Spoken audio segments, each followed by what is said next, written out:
Hey, happy Sunday.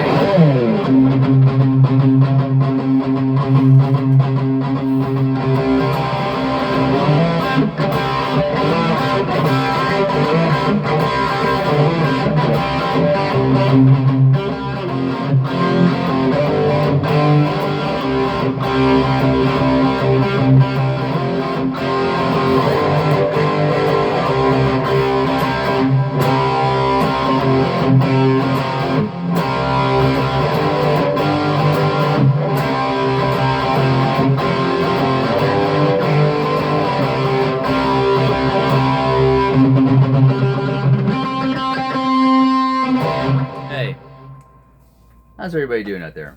Hey, happy Sunday.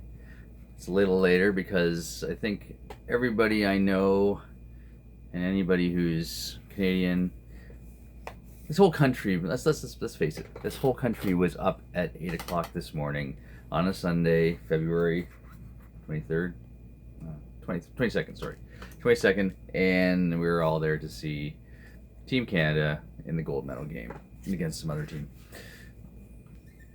that won.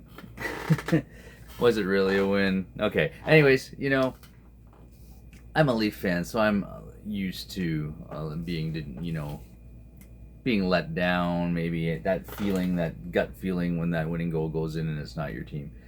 Yeah, it was great. Let's look at some positives though. The better team was Team Canada. Even the USA guys are saying that right now. Sorry, it's later. I don't have the coffee going. It's water time. Okay.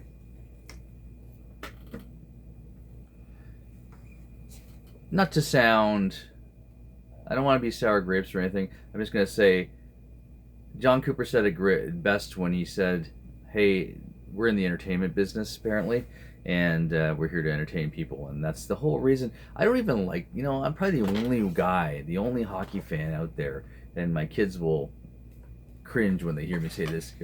I don't like the fact that the NHL players are in the Olympics. There, I said it, okay? Olympics are amateur sports. Nobody's getting. I mean, come on. Let's face it. It's a lot of rich kids that are in the Olympics. Who else can afford to go? Who else can afford to go learn how to take luge lessons? Where does this happen? You're not signing up for this down at the end of the street, are you? Luge. Anyhow, it's still an amateur sport. And then, I think this all started when the NBA players became in the Olympics. I hated it then. I said, well, okay, well, they just gave U.S. the gold medal in basketball for the Summer Olympics. And then they brought, I know what they're trying to do. They're trying to entertain us. It's All-Star break. Okay. Something?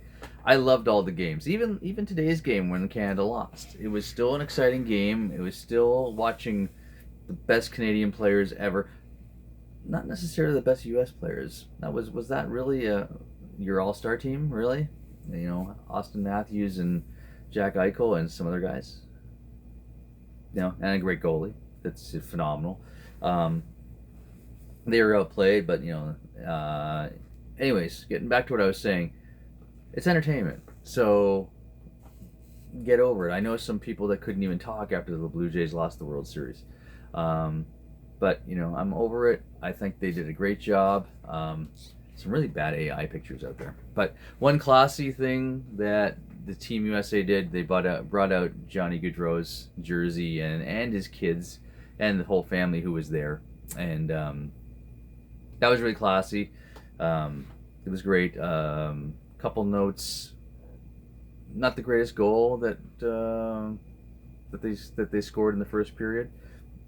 Outplayed for 2 periods. Killed off a 5-on-3 with those players. It's pretty good. Everyone says it was just the goalie. That penalty kill was pretty good by U.S. And the other thing is, Canada killed off a 4-minute penalty, which was whether or not should have been 4 minutes, I don't know. But anyways, cheers to Team Canada with my water here. Cheers to Team Canada and all the great players that were on that team. Phenomenal bunch. Everybody on the team was great. I can't say that anyone. And there's a couple players on that team that I hate that I actually have a lot more respect for. Great hit, Tom Wilson on Larkin. That was just amazing. Loved it. Anyways, Team Canada, 4 years from now, probably be a lot of the same guys. Celebrity, wow, he'll be there for sure, as long as he's keep that up. Anyways, by the way, this is one of Jacob's jerseys. One of the things that's in my shred den here is if you look that way, which you can't, but anyways, you look that way. There's a whole row of NHL jerseys rolled up because Jacob used to collect them, and this is not obviously with the white maple leaf here. This is obviously not this year Olympic jersey. So, but he was wearing it today. I took it off briefly when they lost. Okay. Anyhow, cheers again to Team Canada. What was that song I was playing? Does anyone know what song I was playing at the beginning of my show today? You can almost see this guitar in the jersey.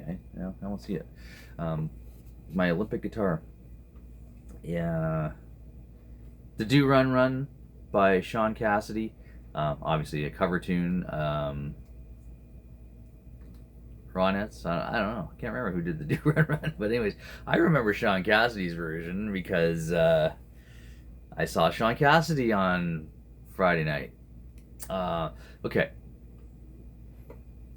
Happy wife, happy life. You guys know this saying.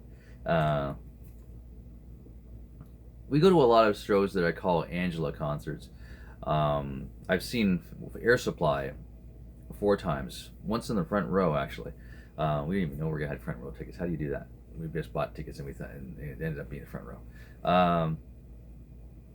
By the way, honorable mention to Air Supply's lead guitar player, Aaron McLean. Phenomenal player. If you ever get pulled gently to see Air Supply, Aaron McLean is a phenomenal guitar player. Two-handed tapping, just you would never think it in an Air Supply show. But anyhow, Friday night I went to see Shaun Cassidy, the Do Run Run, which was the song I just played. What a phenomenal show! Didn't know what to expect. I thought it was just going to be spoken word because he is. If you don't know, he left music in 1980, I believe. He said that was his last tour, and then basically.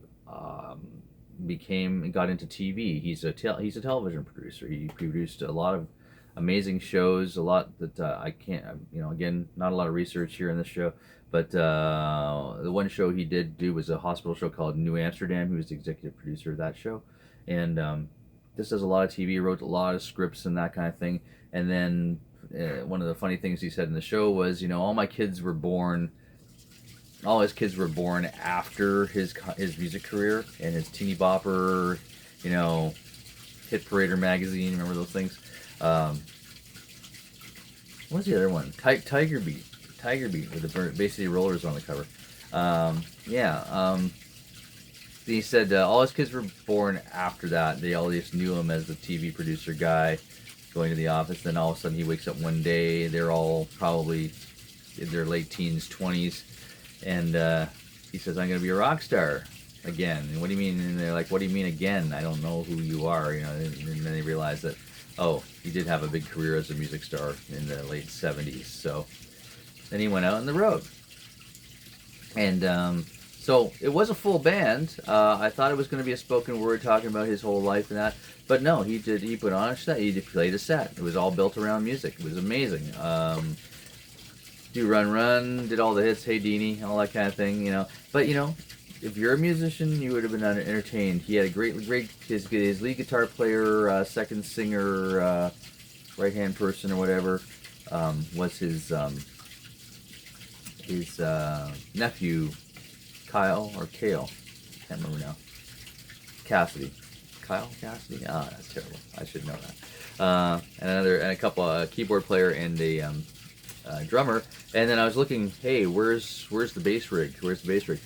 Shaun played bass. Gibson EBO, SG bass, basically, if you want to be less technical.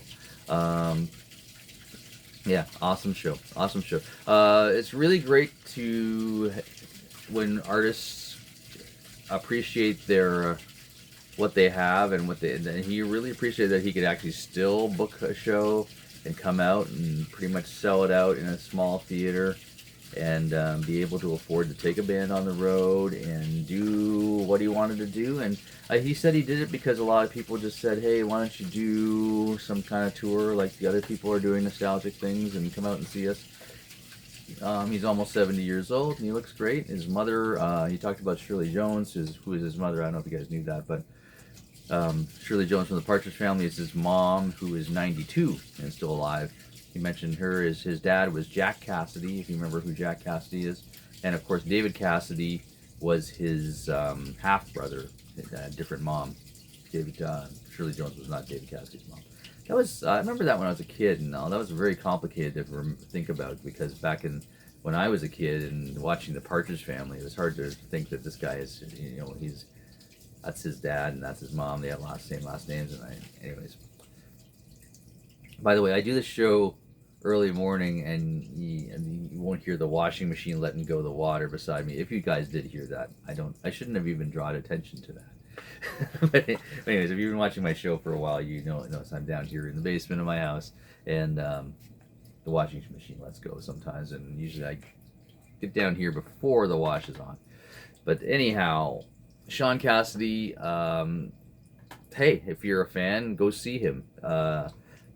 Mostly 60-something females in the crowd, much like a lot of our nostalgic shows that are out there. Not naming any names, but yeah, it was just great to see an artist who still has it, still sang perfectly, played well, still could walk around, jump around, get down on his knees, do the some rocking out stuff, and played a great piano, sat down for some ballads, did a very entertaining set, which I encourage all you artists out there to do, is just play the hits. Why not? Because that's what everybody wants to hear. And then play some some tastefully covers, and then maybe some heartfelt stuff that you might want to add that's actually a good song, which he did. He finished the night with a song that his mother used to sing on Broadway, which was and he used to sit like a little kid at the side stage and watch her. It was kind of a cool story. But yeah, a lot of cool stories. And hey, sometimes we don't always go to heavy metal shows. We go see iconic figures like Shaun Cassidy. Anyhow, that was my Friday night, and it was a really good one. Really good, really great Friday night. Beautiful theater, the Winter Garden. If you guys haven't been there before, it's a theater on top of a theater. If you didn't know this, the Elgin Theater is the main theater on the floor, right off Yonge Street. Then you just go, I don't know how many floors up. And then there's another theater on top of it called the Winter Garden, which is awesome, which was closed for a number of years, and they refurbished it, and it's really a nice venue. It's got to be, I don't know, 500 to 700 people holds it. I saw a great show there some years back. It was Dee Snider's Christmas thing. Man, was that ever a good show. I hope, Dee Snider's not doing well health-wise right now, but if he ever brings that back around Christmas time, Dee Snider's Rockin' Christmas or whatever the hell it's called. I don't remember. But Taylor Dane was in it. A few other notable people around town. Sean Kelly, I think, was in the band from the. There was, it was a rock band, and it was, of course, Dee Snider wrote the story and that. So some local artists came in and played, and yeah, that was at the Winter Garden as well. Anyhow. Enough of my yakking. Thank you. Happy Sunday. My band's still basically doing some rehearsing and playing out, but Bridge on Fire will be live next Saturday night at Cabanas, kind of a homecoming of sorts. We will be back at Cabanas. All different show. If you guys are wondering about Bridge, it's a whole different show. Some things to be unveiled, and kept a pretty good secret about a few things too.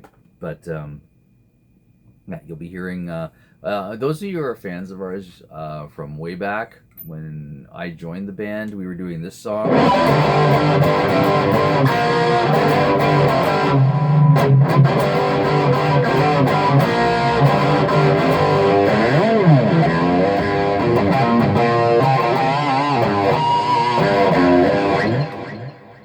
We're doing that song, if you guys know that song, with Bruce killing it on keyboards on that song.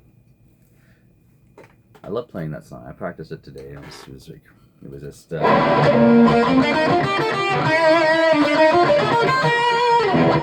Very cool. Anyhow, come see us in Cambridge on Saturday night at Cabana, and I'll be playing that song with my other boys. Anyhow, keep the faith. We're rehearsing. We're putting together the 20th anniversary show. Lots of changes in that set too. Anyhow, go Canada, go. Get over it if you're sad right now. It's okay. It's only hockey, and they played amazing. It would be different if they leafed it and were just sucking it. Speaking of that, Austin got something. Austin finally won something. Good for you, Austin. Good for you. Anyhow, have a good one. Have a great week. See ya. Bye-bye.